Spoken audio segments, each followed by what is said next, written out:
Muy buenas noches, mis hermanos. Espero hayan tenido una semana bendecida de la mano de nuestro Señor. Y sé que probablemente algunos ya están cansados, ya sienten el peso de estos 5 días laborales. Pero bueno, gloria al Señor. Ha llegado el viernes, día de escuela bíblica dominical. Y estamos en esta noche dispuestos a aprender de la palabra del Señor. Continuamos en el aprendizaje de las Escrituras en el Antiguo Testamento. Hoy con los libros de Samuel, primer y segundo libro de Samuel, que debemos recordar que en realidad han sido divididos de esta forma, más para nuestro estudio que otra cosa, pues es un solo libro que ha sido, digamos, fraccionado para una mejor explicación, un mejor estudio del mismo, ¿de acuerdo?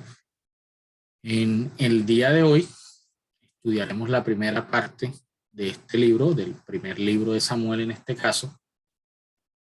Nos dedicaremos inicialmente a hablar del personaje cuyo nombre lleva el libro, que sabemos, o por lo menos estudiaremos más adelante, no es el único coprotagonista de este libro, de todo este relato.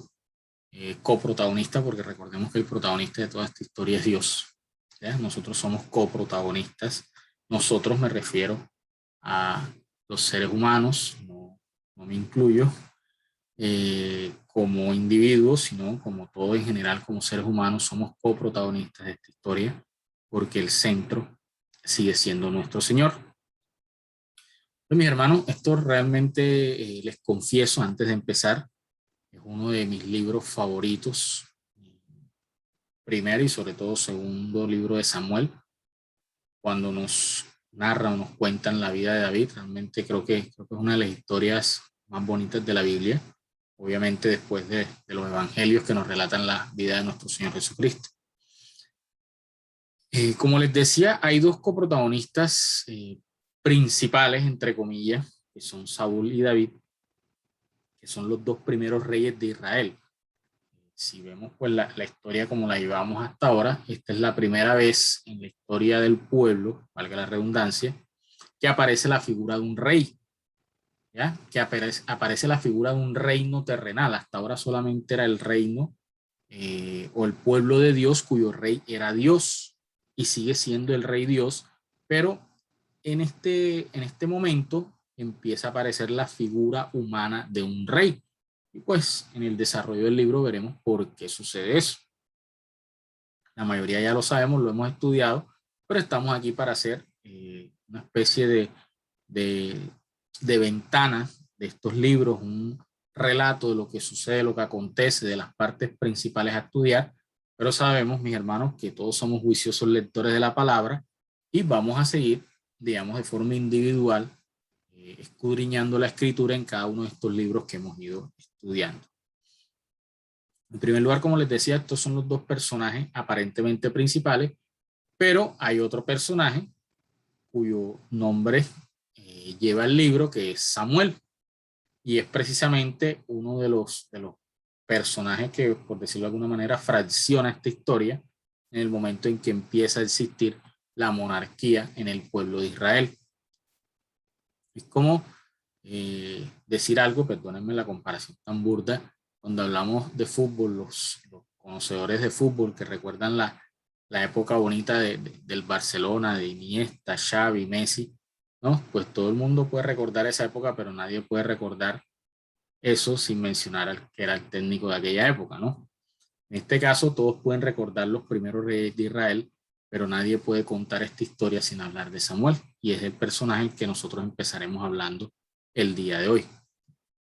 Los hechos que se narran en este libro tienen lugar más o menos 300 años, o más o menos después de 300 años en que el pueblo estaba siendo gobernado por los jueces, o estaba siendo liderado por los jueces. Recordemos las historias de los jueces, que si bien tenemos historias muy bonitas, historias de liderazgo, historias de hombres que fueron usados por Dios, también tenemos otras historias nada agradables, historias de pecado, historias donde hubo cuanta cuanto pecado contra el ser humano y contra Dios. Entonces, en este momento de la historia del pueblo de Israel es donde nos debemos ubicar cronológicamente hablando. El libro empieza en su primer capítulo con una historia maravillosa, la historia de Ana, una mujer estéril, esposa de Elcana. Elcana era un hombre que tenía dos esposas, una de ellas era muy fértil, le había dado hijos, y la otra era Ana, una mujer que era estéril y que además de eso estaba siendo afligida por su condición de infertilidad por la otra mujer. Recordemos pues que aunque en esa época estuviesen permitido tener más de una esposa, pues obviamente siempre existía el celo y todo esto entre, pues, obviamente las personas que componían ese hogar o esa familia. Y en este caso, Ana, al no poderle dar hijos a su esposo, era triste, vivía amargada y afligida, pues además de tener que sufrir eso, y recordemos que en esa época una mujer que no era capaz de darle hijos a su esposo, nunca iba a pensarse que la infertilidad era el esposo, sino era la mujer. ¿Ya? Después fue que la ciencia investigó y el hombre cayó en cuenta que tanto el hombre como la mujer eran capaces de padecer la infertilidad. En esa época no. Y más aún en este caso que sí era así porque la otra esposa del Cana sí tenía hijos. Entonces esta mujer vivía afligida, vivía amargada, pero ella sabía dónde precisamente descargar esa aflicción y dónde precisamente podía ser cobijada. Y era a los pies de Jehová.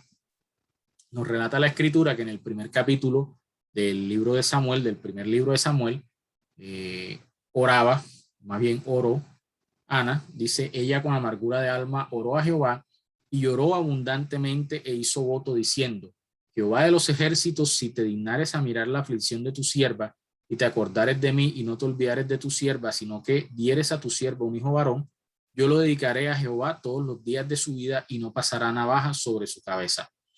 Y ojo que probablemente Jehová ya había dispuesto la vida de Samuel, ya había dispuesto que Samuel nacería del vientre de Ana y de su padre Elcana, pero hasta ese momento Ana entendía o el Señor había puesto en el corazón de Ana la idea que Samuel, una vez naciera, iba a ser puesto al servicio de Jehová y se cumpliría todo el propósito que el Señor tenía con Samuel, porque sabemos que ya el Señor de antemano había planificado todos estos hechos que ocurrieron en la vida de Samuel.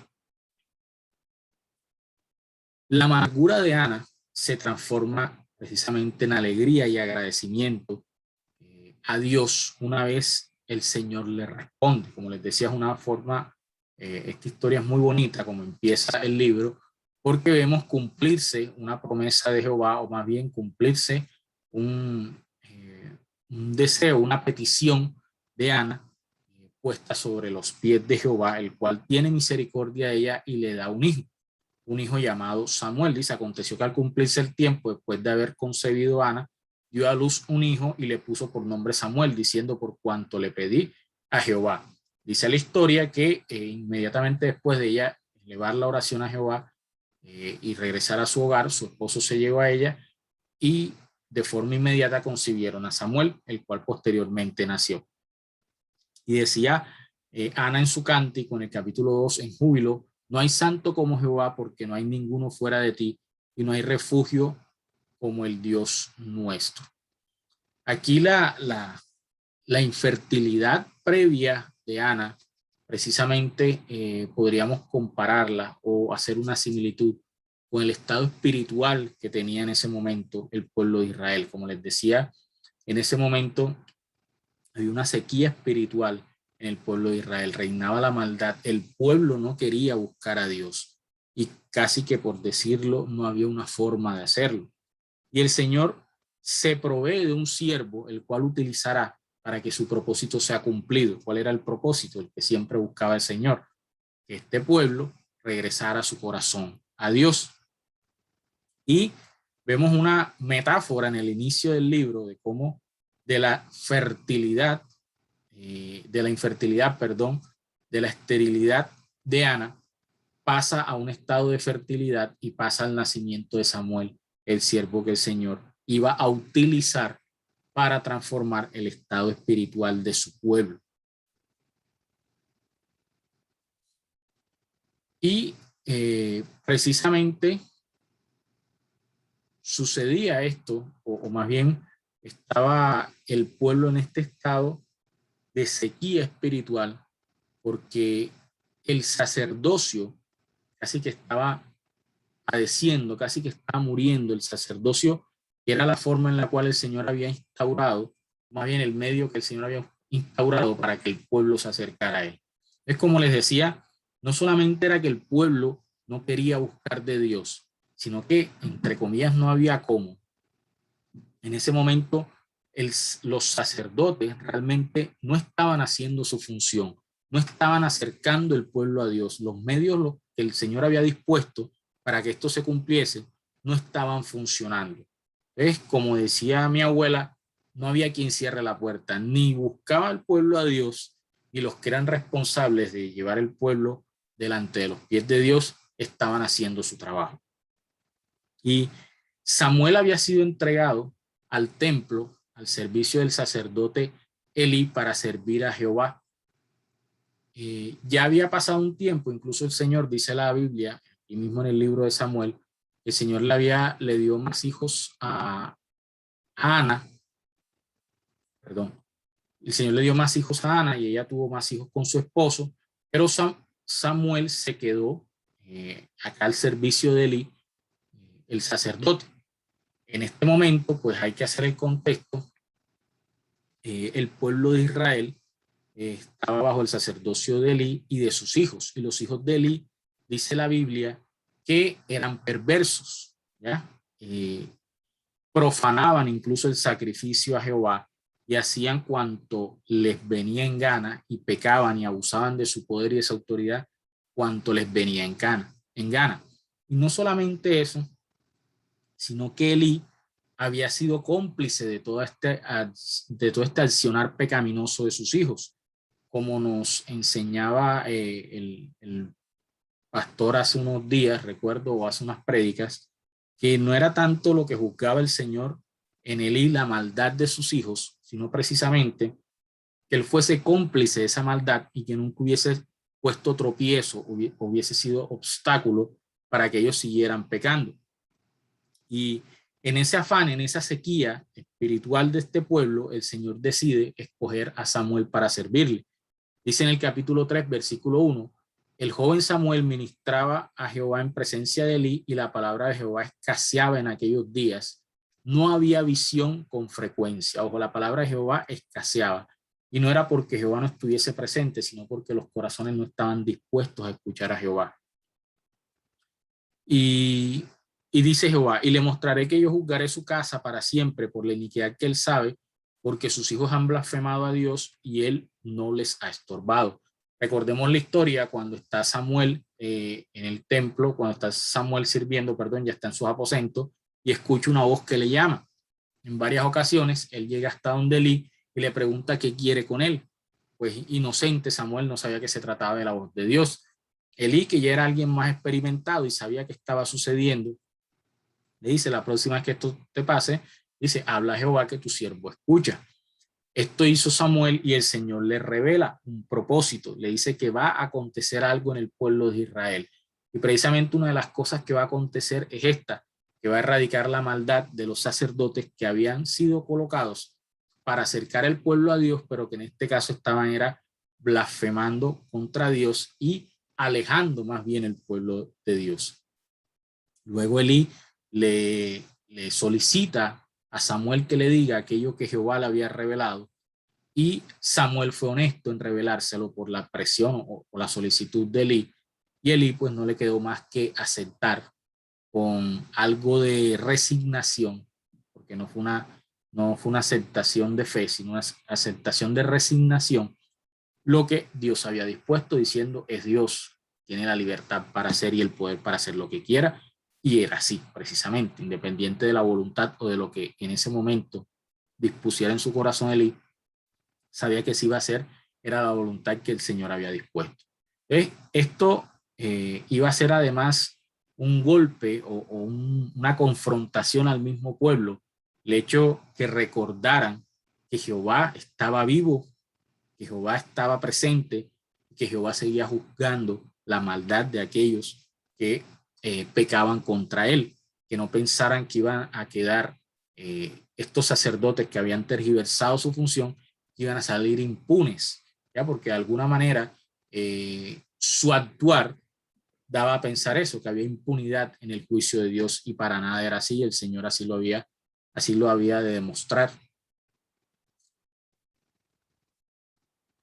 Resulta y pasa que en todo este tiempo, aconteciendo todo esto, que Samuel era llamado por el Señor para servirle, que le revelaba lo que iba a acontecer con la vida de Elí y de sus hijos, pasa que el pueblo de Israel se le da por buscarle pelea a los filisteos. Ustedes saben que en esa época había mucha rivalidad con los filisteos porque era un pueblo guerrero que estaba vecino, con el cual había, digamos que, mucha disputa, porque pues había muchas diferencias desde el punto de vista cultural, desde el punto de vista de territorio, y pues que era el propósito que Dios tenía para probar a su pueblo también.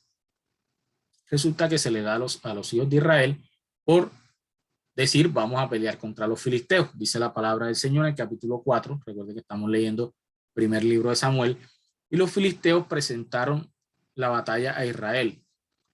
Trabándose el combate, Israel fue vencido delante de los filisteos, los cuales hirieron en la batalla en el campo como a 4,000 hombres. Cuando volvió el pueblo al campamento, los ancianos de Israel dijeron, ¿por qué nos ha herido hoy Jehová delante de los filisteos?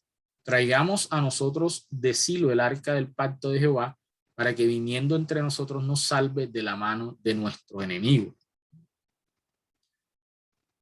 Israel no le consulta a Dios sobre sus planes de batalla, se va solito a pelear contra los filisteos le ganan, sabiendo ellos que están alejados del Señor, sabiendo ellos que sus acciones son pecaminosas delante de Dios.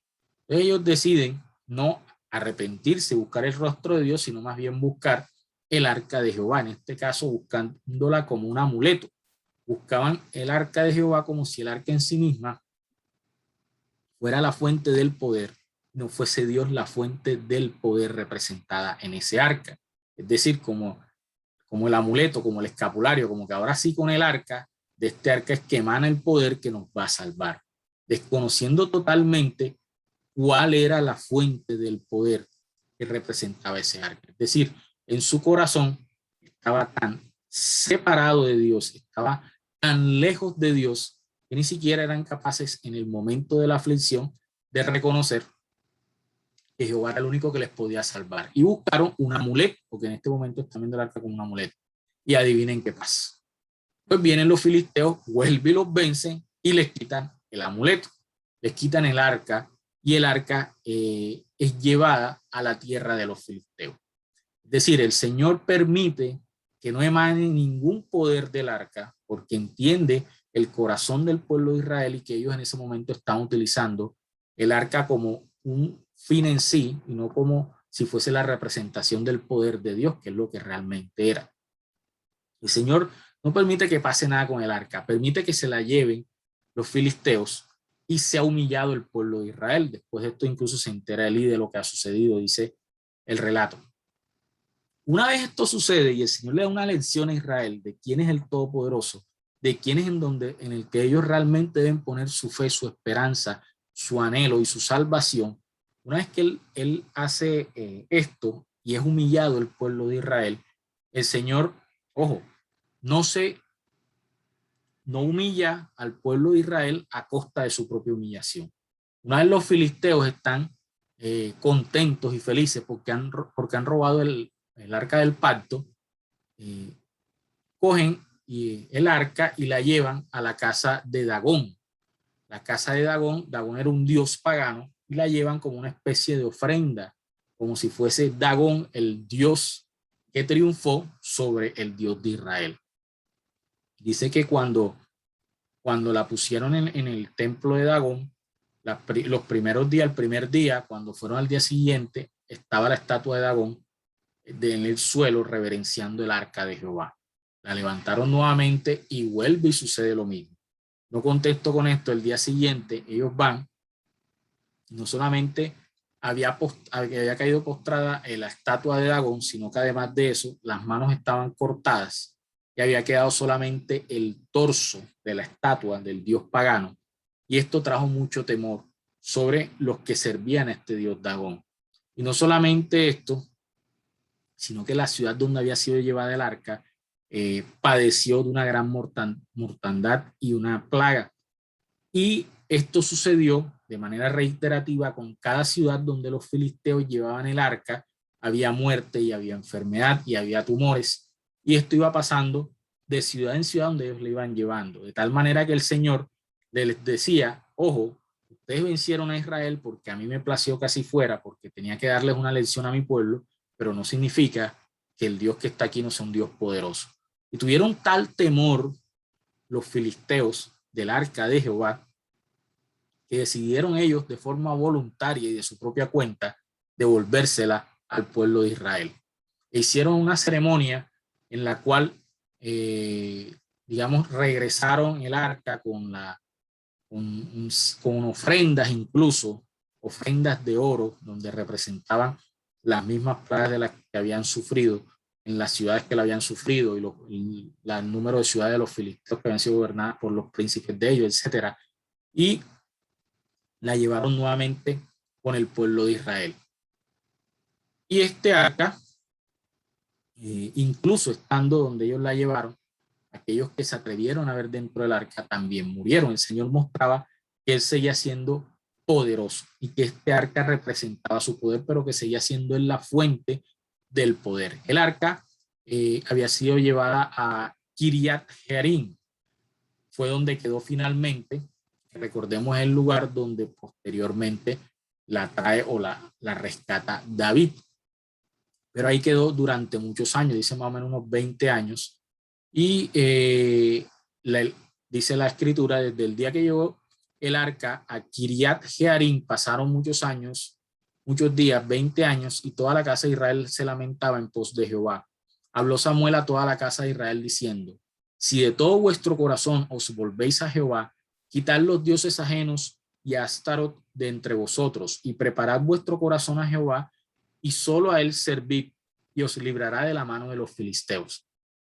Y esto era lo que realmente el Señor quería y el propósito que él tenía con la vida de Samuel, que su pueblo de corazón se volviese a él, se arrepintiera de sus malos caminos y regresara a su presencia. Y ojo, que así lo hace el pueblo y se reúnen y empiezan a adorar nuevamente a Jehová, empiezan nuevamente a buscar al Señor, y en esto que están reunidos haciéndolo, escuchan los filisteos, está el pueblo de Israel reunido, y llegan contra ellos en guerra, en batalla, pensando, me imagino yo, que dicha reunión estaba hecha en pos de nuevos planes de batalla, como ya había sucedido previamente.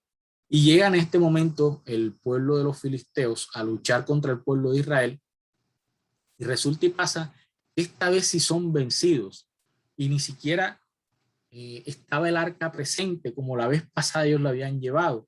El Señor una vez más les demostraba que Él era el objeto debía ser el objeto de su adoración, Él debía ser el objeto de su esperanza, que Él era el que emanaba el poder y no el arca en sí mismo. ¿Ya? Y se cumplía lo que el Señor quería con su pueblo después de un tiempo de sequía espiritual, después de un tiempo de esterilidad como la que había sufrido Ana, que nuevamente su pueblo se acercara a Él y a su presencia. Y de esta forma Samuel cumplía su propósito y se convierte en el último juez del pueblo de Israel. El último juez, y posteriormente cambia su trabajo al primer profeta.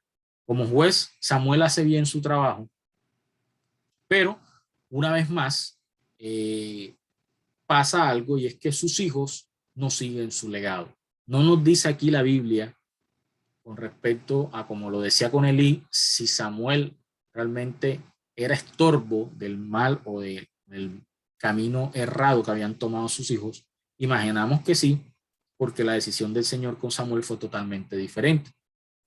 Y resulta y pasa que habiendo envejecido, dice la Biblia, le dijeron, el pueblo de Israel se le acerca, habiendo ya envejecido y viendo que los hijos de él no seguían su mismo camino, le dijeron, he aquí, tú has envejecido y tus hijos no andan en tus caminos, por tanto, constrúyenos ahora un rey que nos juzgue como tienen todas las naciones. Y ojo, Lo increíble era que estamos hablando del mismo pueblo que ya había vuelto su corazón a Jehová, que ya se había dado cuenta de su pecado y había recapacitado y entre comillas debía haber entendido que Jehová era su único rey, el objeto de su adoración.